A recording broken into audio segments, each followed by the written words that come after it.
नमस्कार, exam happy channel में आपका स्वागत है। तो दोस्तों जुड़ चुका हूं मैं यहां पर झारखंड टेट परीक्षा 2026 की तैयारी को लेकर के। झारखंड टेट परीक्षा बहुत ही जल्द होने जा रही है। आप सभी आश्वस्त रहिएगा, आपकी परीक्षा अवश्य होगी और बहुत जल्द होगी।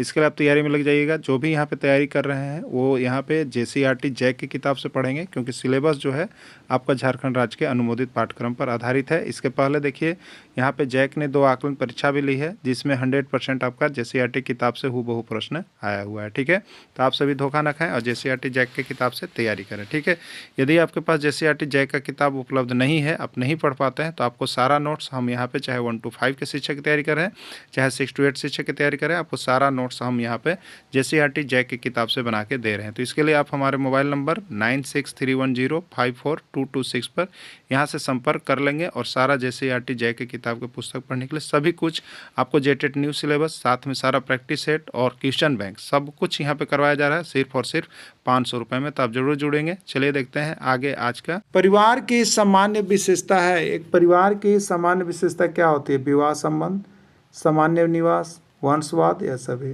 तो एक परिवार की सामान्य विशेषता है जिसमें विवाह संबंध मधुर हो, सामान्य निवास इनका कहीं पर हो, और वंशवाद सभी वंश एक दूसरे का एक साथ चले, और राइट आंसर सभी। तो राइट आंसर इसका सभी होगा। कौन सी मित्रता सबसे अच्छी मानी जाती है? कौन सी मित्रता सर्वोत्तम मानी जाती है?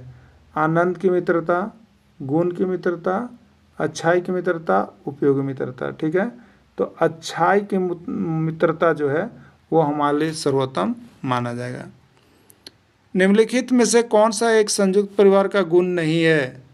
संयुक्त परिवार का गुण नहीं है आलस्य का अभाव, कृषि व्यवस्था के लिए उपयुक्त श्रम विभाजन की व्यवस्था, उपरोक्त में से कोई नहीं। ठीक है, तो देखिए आप देखे होंगे एकल परिवार में क्या होता है, निर्णय लेने की क्षमता होती है और वहाँ सुस्त नहीं होता है। ठीक है, एकाकीपन होता है, सुस्त नहीं होता। लेकिन संयुक्त परिवार में क्या होता है कि 2 परिवार कमा रहते हैं, 4 परिवार उस पर आश्रित रहते हैं। तो कौन सा एक संयुक्त परिवार का गुण नहीं है? तो आलस्य का अभाव, उनमें आलस बहुत ज़्यादा पाया जाता है, तो ये जो है गुण नहीं है। भारतीय परिवार का स्वरूप कैसा है? मातृस्थात्मक, पितृस्थात्मक, मातृस्थानीय, कोई नहीं। ठीक है, तो भारतीय परिवार का जो स्वरूप होता है वो आपका होता है पितृस्थात्मक। क्या होता है? पितृस्थात्मक होता है। यूपी टेट MP टेट में 2021 में पूछा गया है। निम्नलिखित में से कौन सा परिवार समरक्त संबंधी परिवार का उदाहरण है? निम्नलिखित में से कौन सा परिवार समरक्त संबंधी परिवार का उदाहरण है? एकल परिवार, वैवाहिक परिवार, संयुक्त परिवार या कोई नहीं। ठीक है, तो समरक्त परिवार का मतलब होता है संयुक्त परिवार के सभी रक्त आपस में मिल गए हैं। ठीक है, तो इस तरह से आप यहाँ पर EVS के अंतर्गत पार्ट 1 परिवार और पड़ोस को आप संबंध का समाप्त कर लिए हैं। अगर परिवार और पड़ोस से कोई प्रश्न आता है तो इससे बाहर आपको नहीं जाएगा।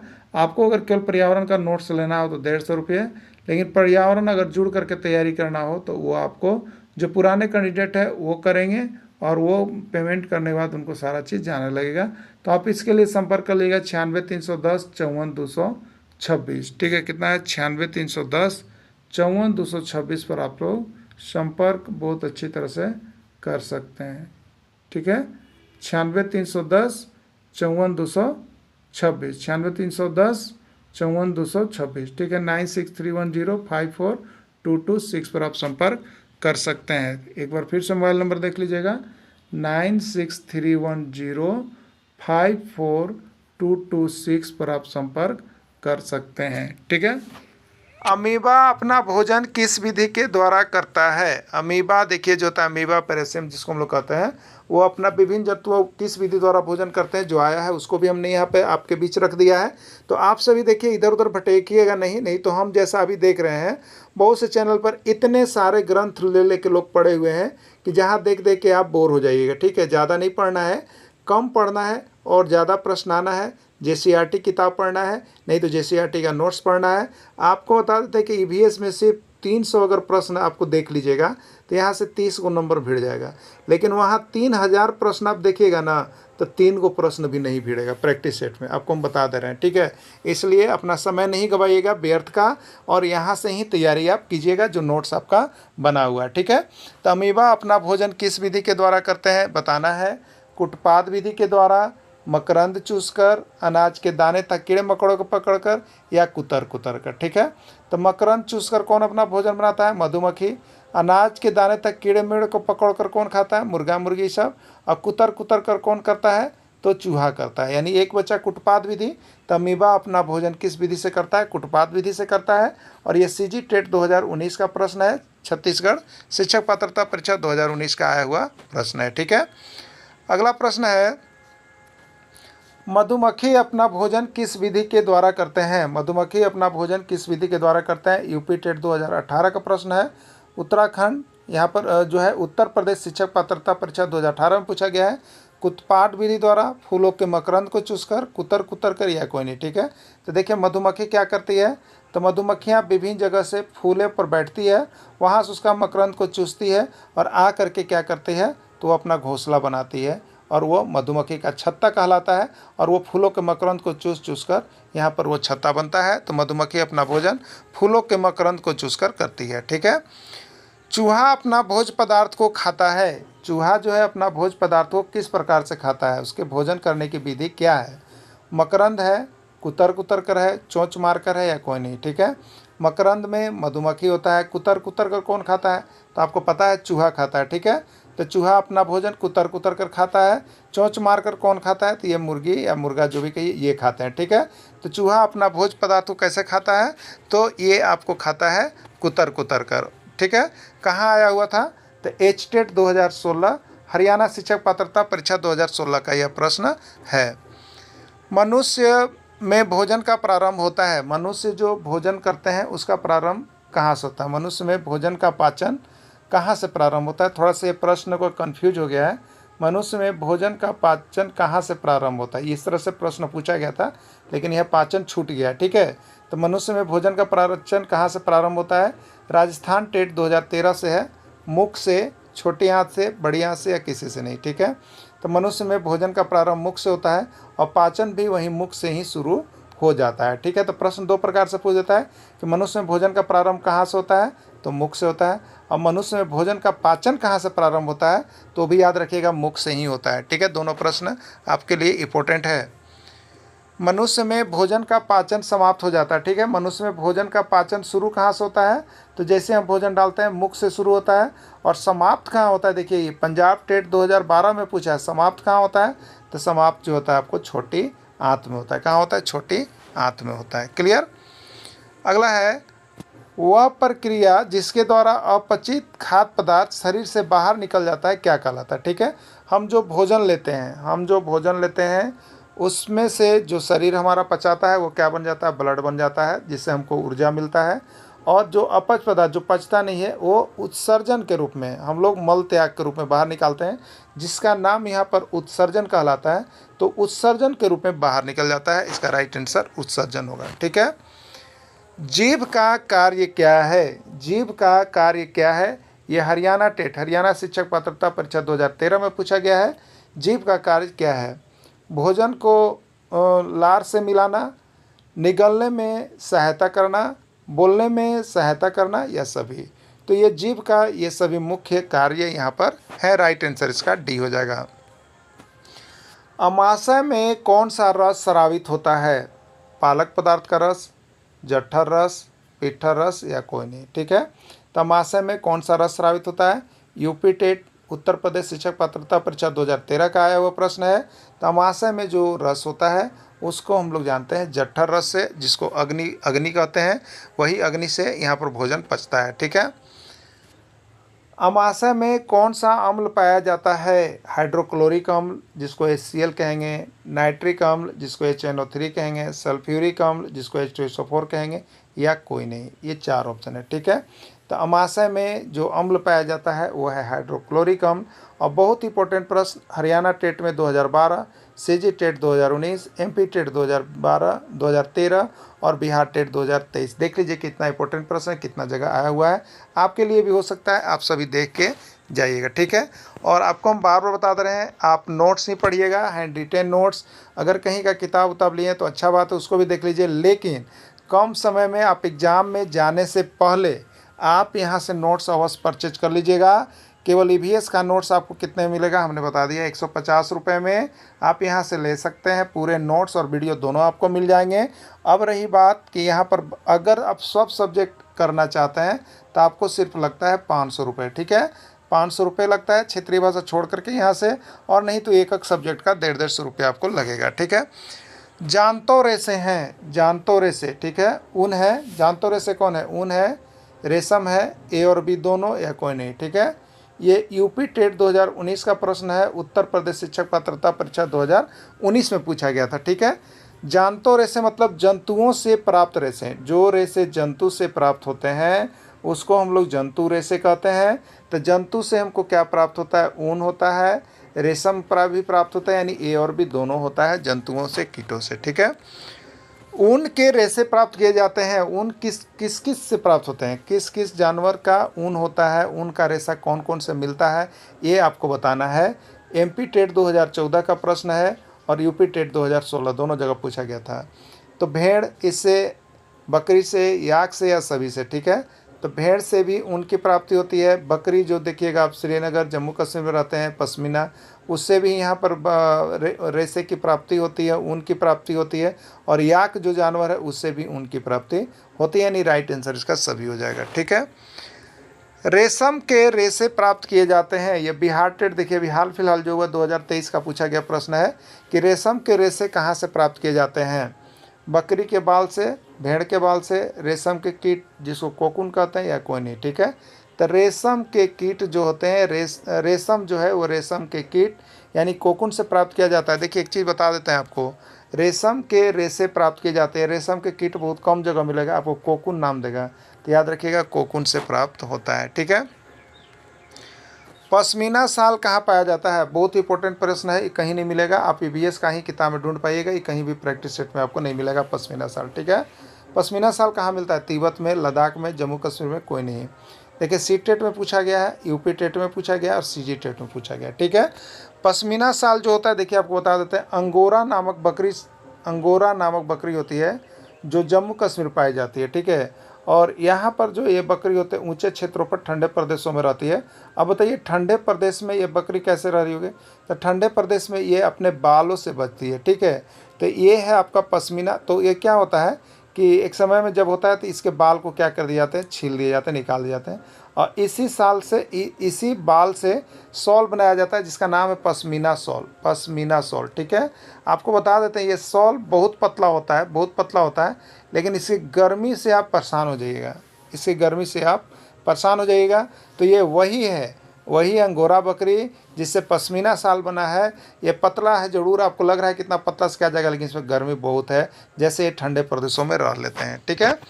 अगला, रेशम कीट किस पेड़ की पत्तियों पर रहते हैं, रेशम का कीट जो है वो किस पेड़ के पत्तियों पर रहते हैं आपको बताना है। शरीफा के पेड़, कटहल के पेड़, शहतूत के पेड़ या कोई नहीं, ठीक है। आपको प्रश्न कब आया है, Chhattisgarh TET 2011, Bihar TET 2021, MP TET 2013 का प्रश्न पूछा गया है।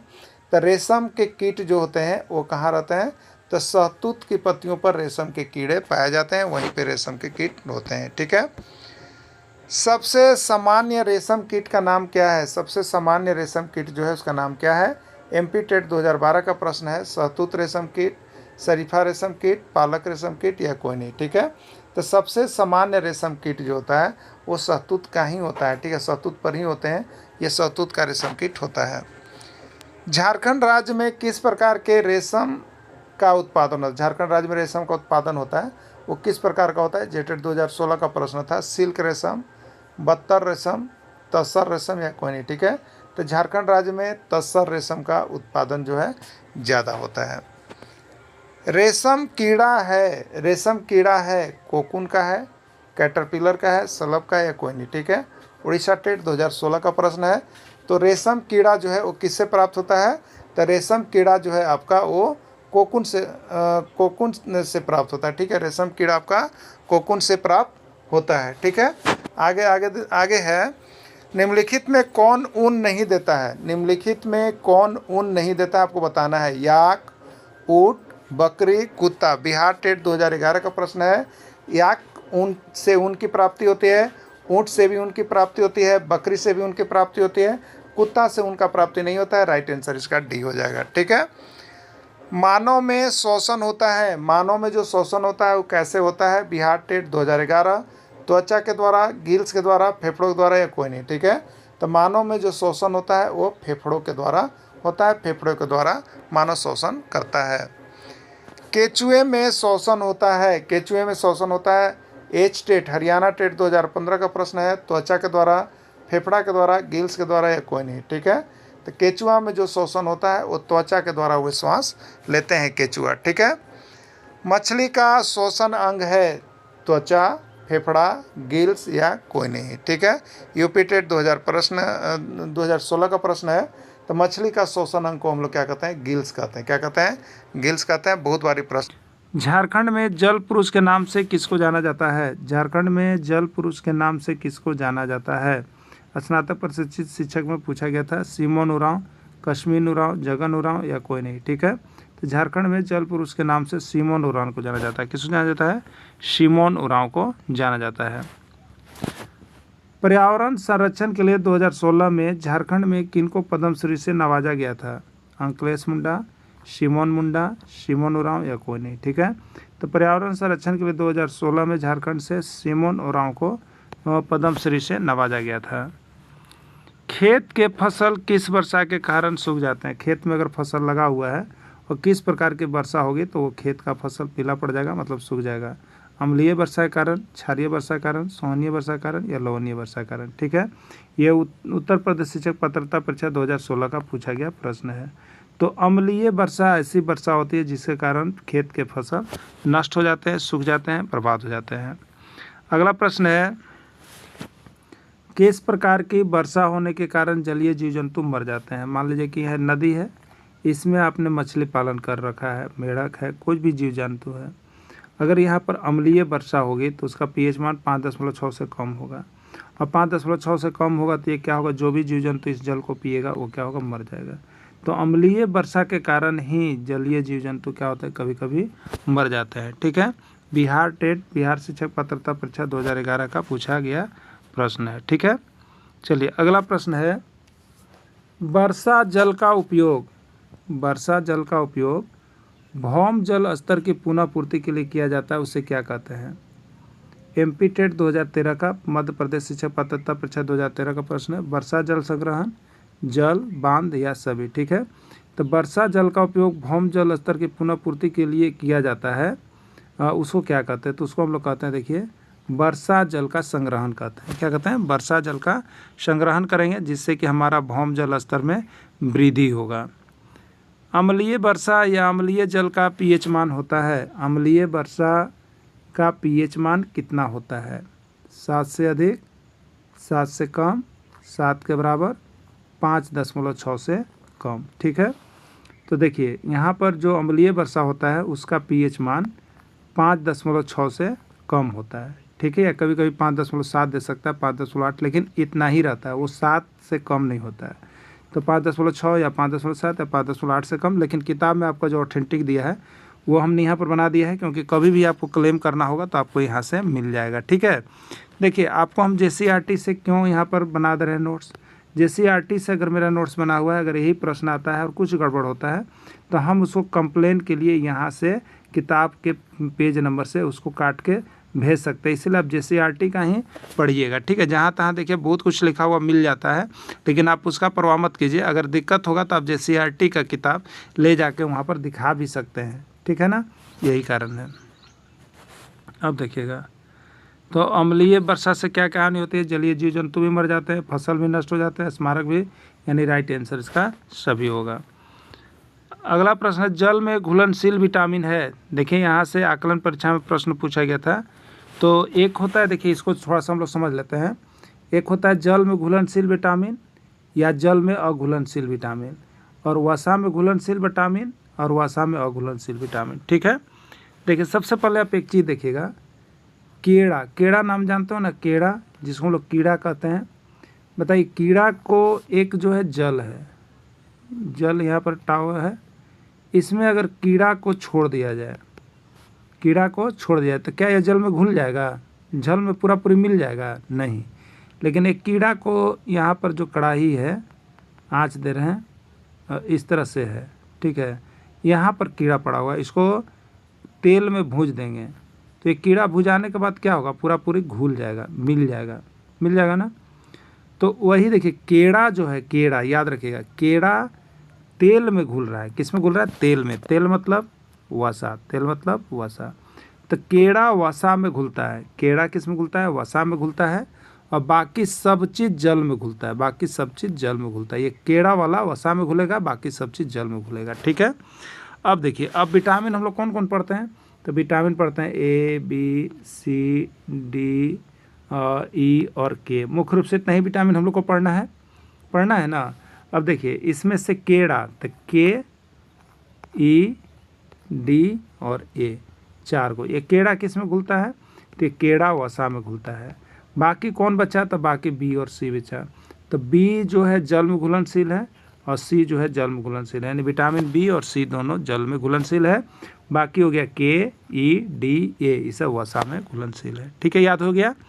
अब देखिएगा, तो जल में घुलनशील विटामिन कौन है? Vitamin A, vitamin B, vitamin D, vitamin K. याद रखिएगा केड़ा ये वसा में घुलता है, जल में नहीं घुलता है। तो यह जल में घुलनशील विटामिन पूछा है। तो ए, ई वाला वसा में है, याद रखिएगा वसा। तो ए वसा में है तो ये नहीं होगा, डी वसा में ये नहीं होगा, के यानी बचा बी। तो बी जो है वो जल में घुलनशील है। ठीक है, चलिए अगला देखिएगा।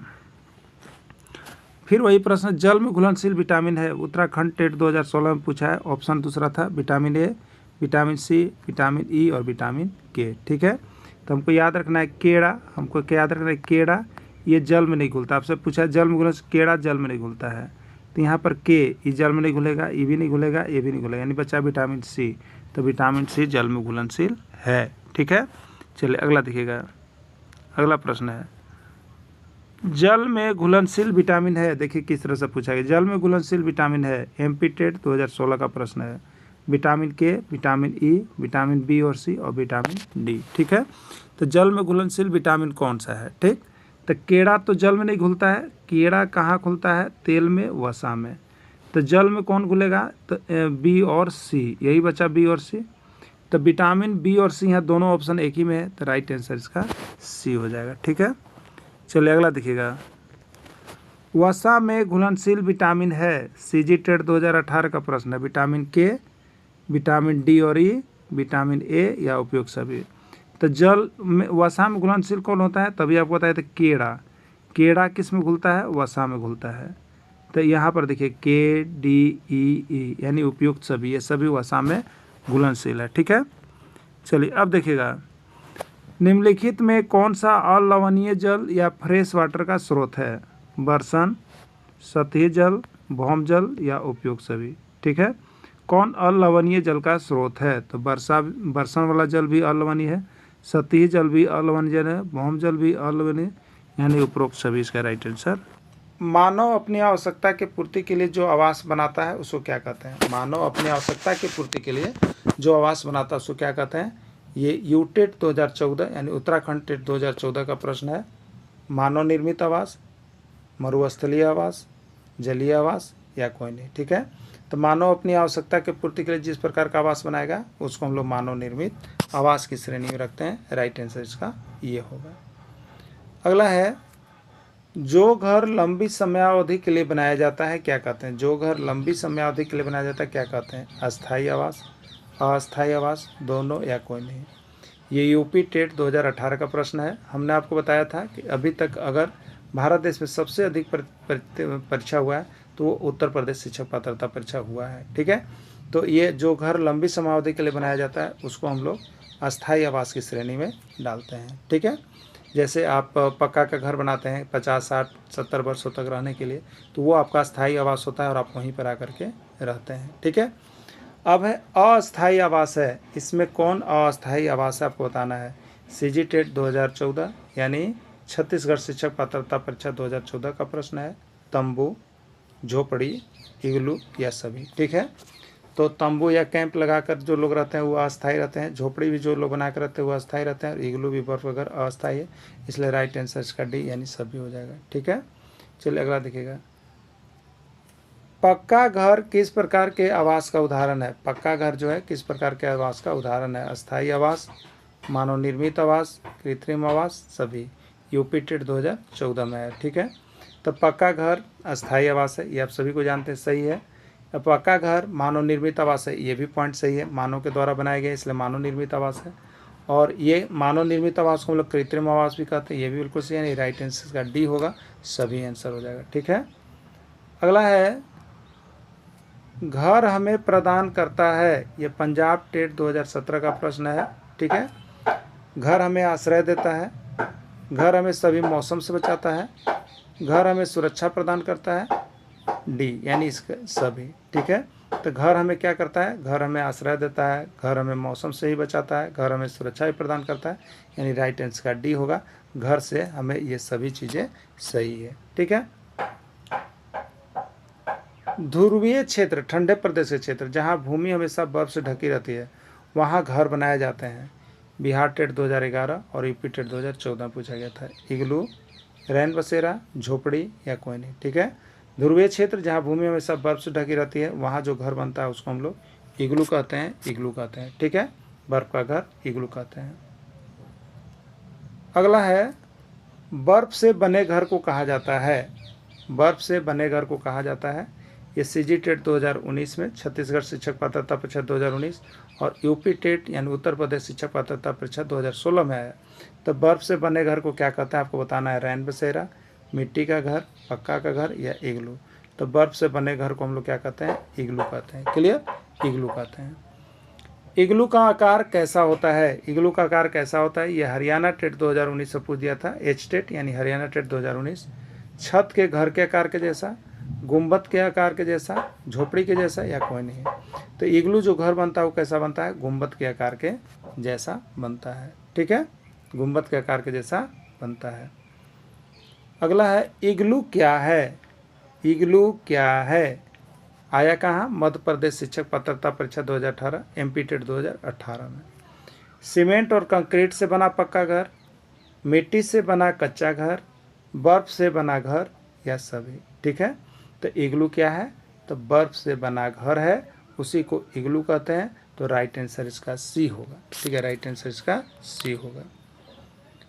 अगला प्रश्न है इग्लू वाले घर में फर्श पर क्या बिछाए जाते हैं, इग्लू वाले घर में फर्श पर क्या बिछाए जाते हैं। उत्तर प्रदेश शिक्षक पात्रता परीक्षा 2021 और एमपी टेट 2017 में पूछा गया है। ठीक है, तो इग्लू वाले घर में फर्श पर क्या बिछाया जाता है, मिट्टी, ईंटा, जानवरों की खाल एवं फर सभी। ठीक है, तो इग्लू वाले घर में फर्श पर जो है जानवरों के खाल एवं फर बिछाया जाते हैं। क्यों बिछाया जाता है, क्योंकि वे गर्मी प्रदान करते हैं। ठीक है, तो देखिए कितना इंपॉर्टेंट है, यूपी टेट 2021, एमपी टेट 2017 में पूछा गया है।